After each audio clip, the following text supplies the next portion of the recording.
Φίλες και φίλοι, χαίρετε. Σας καλωσορίζουμε στην εκπομπή μας, σε μια διαδικτυακή εκπομπή και άκρως πολιτική. Άκρως πολιτική, γιατί ουσιαστικά στα επόμενα λεπτά θα προσπαθήσουμε να διερευνήσουμε, να μάθουμε, να ακούσουμε τις σκέψεις, τι οδήγησε σε μια τέτοια απόφαση ενός υποψηφίου βουλευτή στο νομό Αχαΐας. Και συγκεκριμένα ενός ανθρώπου που το γνωρίζουμε όλοι μας. Ενός νέου ανθρώπου, πολύ επιτυχημένου επαγγελματία, αλλά και ενός ανθρώπου ο οποίος έχει δώσει πάρα πολλά θετικά δείγματα γραφής μέχρι σήμερα στην τοπική κοινωνία. Και ακούστηκε το όνομά του ως υποψήφιος βουλευτής και συζητήθηκε πάρα πολύ και δικαιολογημένα. Αλλά θα επιδιώξουμε να μάθουμε περισσότερα από τον Γιώργο Κολιόπουλο, υποψήφιο βουλευτή με το κίνημα του Γιώργου Παπανδρέου. Κύριε Κολιόπουλο, καλησπέρα. Καλησπέρα σας. Καταρχάς, πώς και αποφασίσατε να ασχοληθείτε με την πολιτική? Σας γνωρίζουμε από το χώρο της διασκέδασης, από τα πολύ επιτυχημένα και πολύ ωραία μαγαζιά στη διασκέδαση της πόλης και ως μια συμπαθή φυσιογνωμία στην τοπική κοινωνία, και το όνομά σας έδωσε αφορμή για πάρα πολλές συζητήσεις θετικού χαρακτήρα, οφείλω να ομολογήσω, από τη στιγμή που μάθαμε ότι θα είστε υποψήφιος με το κίνημα του Γιώργου Παπανδρέου. Καταρχάς, πώς αποφασίσατε να ασχοληθείτε με την πολιτική? Σε εισαγωγικά, το μικρόβιο υπήρχε από το σχολείο. Μου άρεσε. Από κάποια στιγμή και μετά, λόγω της δύσκολης ζωής που πέρασα, απομακρύνθηκαν τα πάντα. Ναι. Δεν μπορούσα να ασχοληθώ με κάτι παραπάνω. Γιατί η νυχτερινή ζωή και η εργασία σε αυτή είναι δύσκολη. Ένα βράδυ κοιμήθηκα και το πρωί το κινητό μου είδα κάποιες κλήσεις. Ναι. Ήταν από δύο ανθρώπους που με ενημέρωσαν θα σε πάρει ένα υψηλόβαθμο στέλεχος από το καινούριο κίνημα του Γιώργου Παπανδρέου, Ναι. ο οποίος με πήρε, Ναι. μου λέει είσαι μαζί μας, είσαι νέος, πάμε. Ακριβώς έτσι. Κοιμήθηκα στις 10 το βράδυ, δεν ήξερα τίποτα και το πρωί έγινε αυτό ακριβώς που σας λέω. Η απόφαση πάρθηκε αμέσως, δηλαδή? Ναι, αμέσως. Αμέσως. Το ότι πάρθηκε αμέσως, ναι, δικαιολογείται από αυτό που μας απαντήσατε στην αρχή, ότι υπήρχε το μικρόβιο. Αλλά γιατί με τον Γιώργο Παπανδρέου και όχι με το Πασόκ? Γιατί δεν χρειάστηκε καθόλου να το σκεφτείτε? Γιατί αυτή τη στιγμή... Γιατί αυτό που μου λέτε δείχνει ότι το θέλατε με την ψυχή σας. Ναι. Εγώ σαν άνθρωπος στην κοινωνία της Παδράς, εγώ έχω χάσει τον πατέρα μου πιτσιρικάς. Ναι. Ο πατέρας μου, καλός ή κακός, ήταν στον χώρο του Παπανδρέου. Άρα αυτό υπάρχει μέσα σου και όταν δεν έχεις χάσει υπάρχει μέσα σου. Ναι. Εντάξει, είναι ανθρώπινο. Αυτή τη στιγμή ο πιο χτυπημένος, ο πιο αδύναμος εισαγωγικά είναι ο Γιώργος Παπανδρέου. Όλοι βάλουν εναντίον του. Όλοι.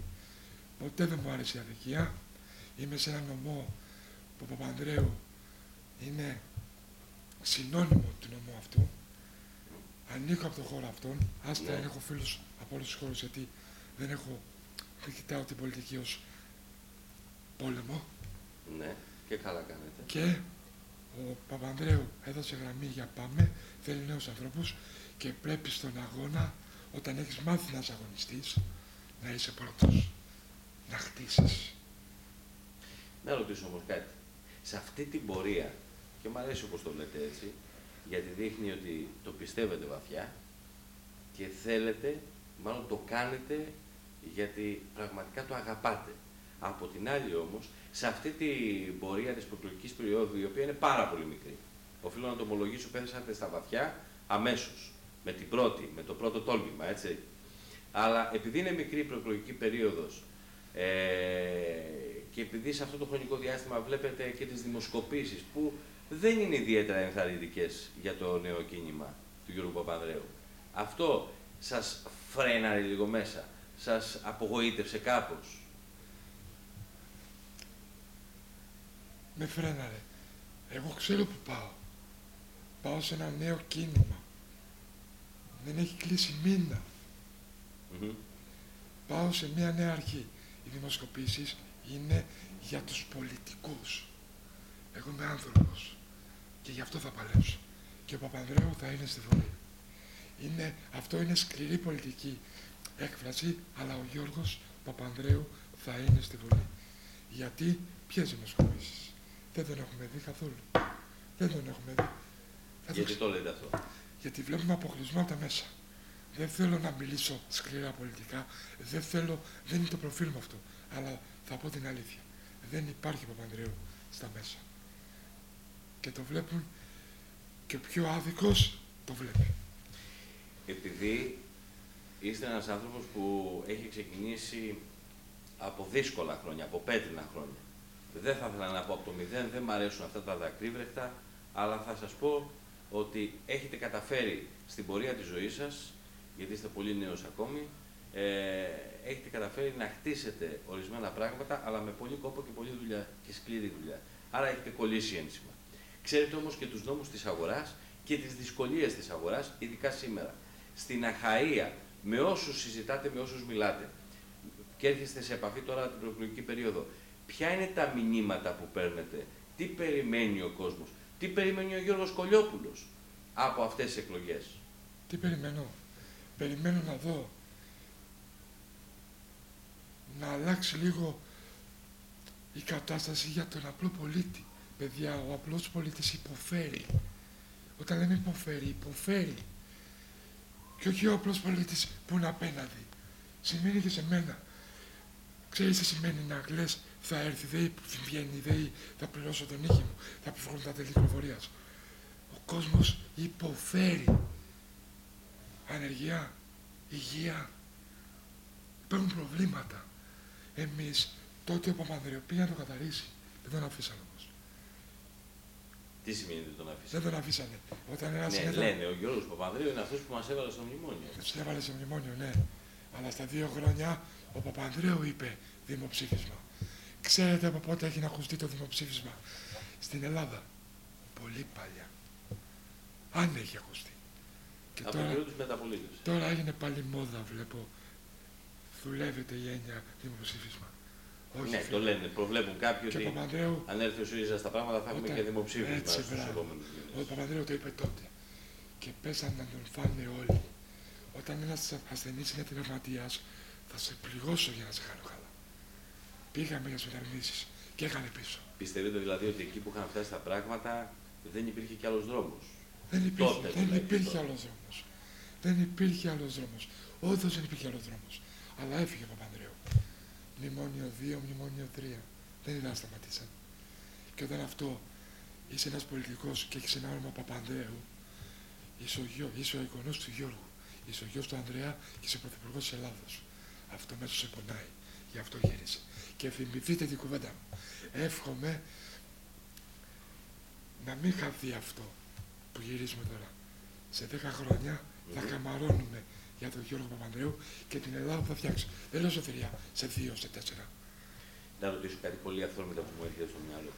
Μήπως είναι ιδιαίτερα συναισθηματικός ο λόγος και όχι λογικά τεκμηριωμένος? Δηλαδή, τι εννοώ? Σωστός. Ότι αγαπώ τον Παπανδρέου, τον συμπαθώ, αισθάνομαι ότι είμαι δίπλα του στο πλευρό του επειδή αδικήθηκε, επειδή ανετράπη, επειδή. Αλλά από την άλλη πρέπει να υπάρχει και ένας τεκμηριωμένος λόγος ότι πράγματι μπορεί κιόλας να ανατρέψει την κατάσταση και να την πάει προς το καλύτερο. Σωστά. Να μιλήσουμε λίγο για αυτό το σκέλος. Εγώ επειδή έχω τελειώσει φιλοσοφία και η χώρα έχει πάρα πολύ καλύτερους οικονομολόγους, εγώ θα σας πω μόνο ένα οικονομικό σχόλιο. Ναι. Τα 2/3 του χρέους αυτή τη στιγμή είναι στους δανειστές. Το ένα είναι στις αγορές. Έτσι. Ο Παπανδρέου θα ζητήσει επιμήκυνση 70-80 χρόνων. Άρα, ανάσα. Ας είμαστε χρεωμένοι, μικρότερη δόση, μικρότερο επιτόκιο.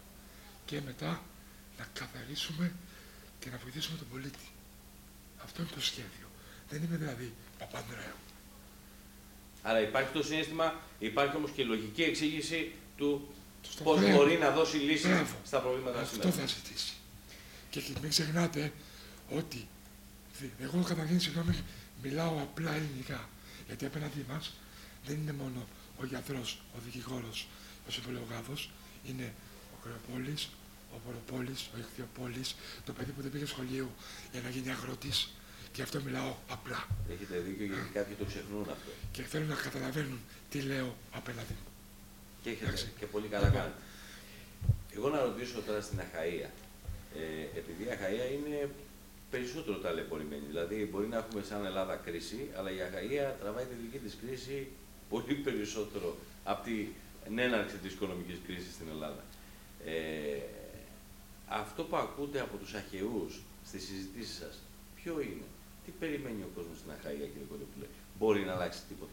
Μπορεί να αλλάξει κάτι, να δούμε λίγο καλύτερα τα πράγματα, λίγο πιο αισιόδοξα το μέλλον? Εγώ πιστεύω μπορούμε. Και ένα λάθος που κάνουν οι άνθρωποι που ασχολούνται με την πολιτική είναι ότι πρέπει να έχουν Ευαγγελίο τη λέξη αλήθεια. Αν πεις την αλήθεια στον πολίτη και συγκεκριμένα της Αχαΐας, αφού μιλάμε για τον όνομα μας, θα το εκτιμήσει, θα θυμώσει, θα έρθει σε αντιπαράθεση, αλλά θα πει, μου πω αλήθεια. Μπορούμε. Έχουμε θάλασσα, έχουμε βουνό. Πρέπει να μπουν νέοι άνθρωποι, να κάνουμε δηλαδή, να βοηθήσουμε. Δεν επιτρέπεται. Εγώ προχτές γύρισα από την Αθήνα και να προσέχω ένα ποδηλάτη που έκανε ποδήλατο. Δεν είναι διαστημόπλιο. Δεν έχει ποδηλατοδρομίο. Δεν γίνεται αυτό. Παιδιά, ναι, όχι παιδιά, δεν έχει προσεχτεί. Δεν έχει προσεχτεί και είναι κρίμα. Τι ζητάτε από τον ψηφοφόρο? Εγώ ζητάω. Καταρχήν, δεν δέχομαι. Το έγραψα στη σελίδα μου.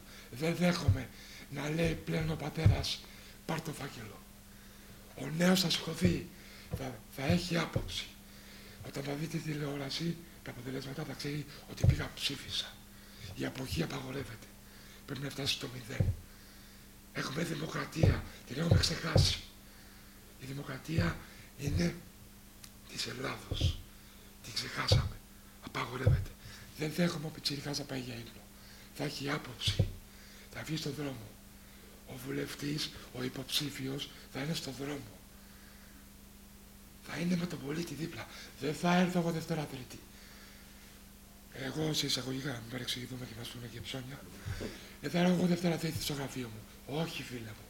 Θα πάω στο χωριό που πήγα να ζητήσω την ψήφο. Θα πάρω τηλέφωνο. Θα έρθω στα Σαγέικα. Θα έρθω στο Μανταράκια. Θα πάω εκεί στο καφενείο. Στο τσάκι να τον δω στα μάτια. Κύριε Κοντοπούλε, καλή επιτυχία. Να είστε καλά. Μέσα από την καρδιά. Να είστε καλά.